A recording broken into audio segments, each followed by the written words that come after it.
خبر شامل کرتے ہیں۔ پنجاب بار کی طرف سے وہاڑی ڈسٹرکٹ بار ایسوسی ایشن کو لاکھوں روپے مالیت کی کتب تحفے کے طور پر دی گئی، جسے ممبر پنجاب بار راؤ شہراز رضا نے صدر بار بابر منظور دوگل کے حوالے کی۔ پنجاب بار کونسل کی جانب سے وہاڑی ڈسٹرکٹ بار ایسوسی ایشن کو لاکھوں روپے کی کتابوں کا تحفہ دیا۔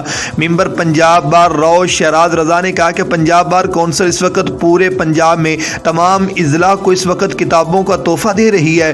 وہاڑی ڈسٹرکٹ بار میں وکلاء کی اچھی خاصی تعداد ہونے کی وجہ سے یہاں وکلاء پریکٹس میں بھی ہیں، اس لیے ضرورت تھی کہ ایسی کتب جو وکلاء کی ضرورت ہوں، وکلاء اپنے کیسز کی تیاری کے لیے نہ خرید سکتے ہوں، ان کے لیے یہ کتب بہت بڑا تحفہ ہے۔ صدر ڈسٹرکٹ بار بابر منظور دوگل نے کہا کہ وکلاء کی بہتری کے لیے پنجاب بار کی جانب یہ تحفہ قابل ستائش ہے اور ہم کوشش کریں گے وکلاء کی بہتری کے لیے مل جل کر بھرپور اقدامات کریں۔ ڈسٹرکٹ بار کو ملنے والی کتب میں PLJ شمارے 100 میجر ایکٹس اور کرمنل میجر ایکٹس کی کتابیں شامل ہیں۔ رپورٹ کر رہے ہیں ہمارے نمائندہ سہیل عباس۔